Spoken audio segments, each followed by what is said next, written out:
भारत माता की भारत माता की वंदे वंदे। मंच पर उपस्थित विभिन्न विभिन्न क्षेत्रों में अग्रसर ऐसी महान विभूतियां मंच संचालन कर रहे और आज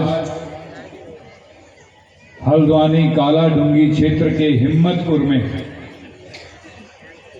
इस विराट हिंदू सम्मेलन का जो आयोजन हुआ है, वाकई में हिम्मतपुर वालों ने हिम्मत दिखाई है। इतनी धूप में आप निरंतर बैठे हो। मैं मंच से देख रहा था, जो कार्यक्रम को देख रहे थे, मैं मंच से देख रहा था, बार बार कुर्सियों का आगमन हो रहा था, कुर्सियां बिछाई जा रही थी। हकीकत में इतना जुड़ाव मैं पहले ऐसे हिंदू सम्मेलन में पहुंचा हूं जहां पर इतना जुड़ाव हुआ है।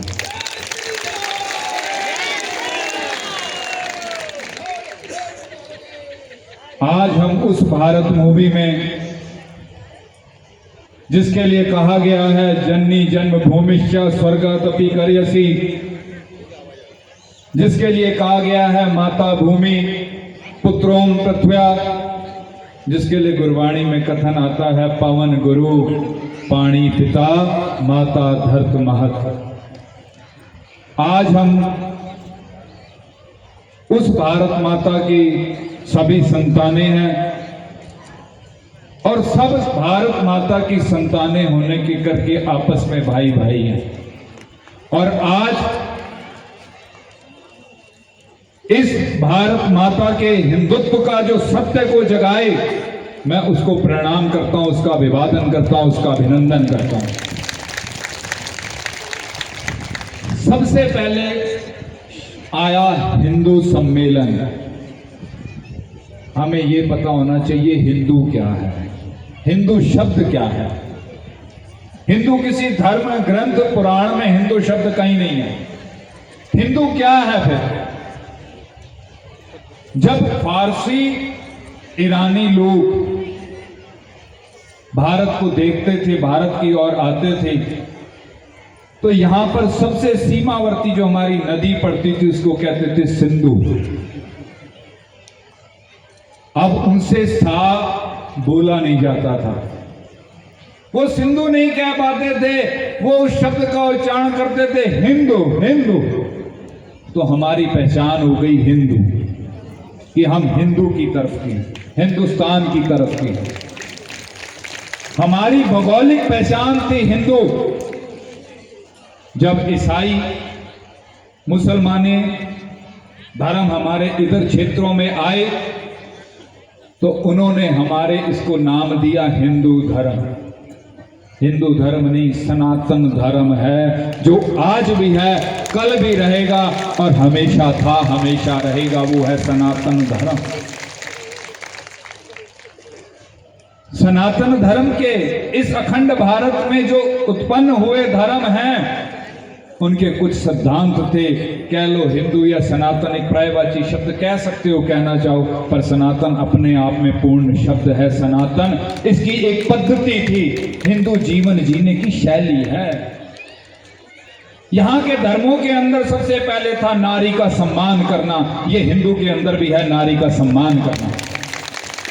दूसरा, अभी मेरे से पहले प्रवक्ता बोल रही थी, हिंसा हम करते हैं, जानवरों की मार काट। हमारे किसी धर्म के अंदर, यहाँ के उत्पन्न सभी धर्म अहिंसा के समर्थक थे। अहिंसा परमो धर्म, कर्म का सिद्धांत कि जो हम कर्म करेंगे उसका फल अवश्य आएगा, जन्म और मृत्यु। हमारे यहाँ मान्यता थी, जन्म भी हुआ है, मृत्यु भी होगी और पुनर्जन्म भी होगा। और यहाँ के धर्मों के अंदर थी मोक्ष की अवधारणा, कि मोक्ष के भी एक है। यहां पर जितने धर्म आए सब सनातन की शाखाएं हैं। सनातन अपने आप में एक ऐसा विशाल वृक्ष है जिसके सब शाखाएं हैं। आज विराट हिंदू सम्मेलन हो रहे हैं। आखिर राम की धरती, कृष्ण की धरती हो, गुरु गोविंद सिंह जी की धरती हो और वहां पर हिंदू के लिए विराट सम्मेलन करना कोई बात जमती नहीं। आखिर क्यों राष्ट्रीय स्वयंसेवक संघ को ये हिंदू सम्मेलन करने पड़े? आज अभी हनुमान जी का आपने देखा, हनुमान जी का बहुत सुंदर झांकी। मैं कहना चाहूंगा हनुमान जी के पास भी सब कुछ था। जब सीता का हरण हुआ, राम जी के द्वारा कहा गया कि सीता की माता की खोज करनी है, हनुमान जी से कहा आप करके लाओ, तो हनुमान जी कहते थे ये समुद्र कैसे लांघ पाऊंगा, ये मैं समुद्र नहीं लांघ सकता। सब कुछ होने के बाद क्या कमी थी? हनुमान जी अपना बल खोल कर देते हैं, बल बुला दिया था उन्होंने, और उस बल को याद कराने का काम किया था जामावंत ने। जिस वक्त जामावंत ने वो बल याद कराया, हनुमान जी ने लंका ही फूंक दी। आज हिंदू को बल भूल चुका हुआ है। हिंदू अपने आप में बहुत बलवान था।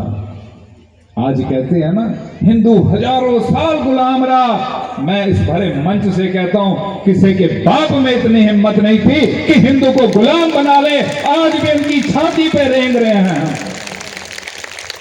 आज भी उनकी छाती पर खड़े हैं। किसी के बाप में हिम्मत नहीं थी जो हिंदू को गुलाम बना ले।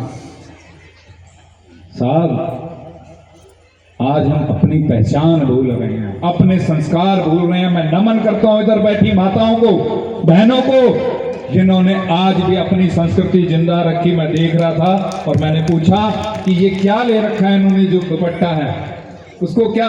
तो भाई साहब ने बताया इसको रंगीला चौड़ा कहा जाता है।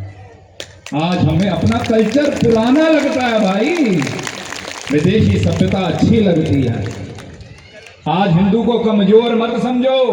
इस हिंदू ने ही जीरो दिया, इस हिंदू ने वेद दिए, इस हिंदू ने योग दिया जिसको पूरा विश्व मान रहा है योग दिवस के रूप में। इसी हिंदू ने आयुर्वेद दिया है भाव। हिंदू कमजोर नहीं था। कहा गया है जिस हिंदू ने नभ में जाके नक्षत्रों को दी है संज्ञा। विदेशी टेक्नोलॉजी तो आपको ये बता देती है कि कल बारिश होगी नहीं होगी, वो भी पता नहीं, वो बताता है होगी, ऊपर वाला कहता है नहीं होगी, धूप होगी। लेकिन हमारी टेक्नोलॉजी पहले बता देती है ग्रहण इस दिन होगा साहब, उसी दिन होता है। बता देती है संक्रांति इस दिन है, उसी दिन होती है। ये हमारी टेक्नोलॉजी थी, ये हिंदू की टेक्नोलॉजी थी, ये यहाँ के सनातन के ऋषि मुनियों की टेक्नोलॉजी थी। जिस हिंदू ने नभ में जाके नक्षत्रों को दी है संज्ञा, जिस हिंदू ने हिमगिरी का वक्ष चीर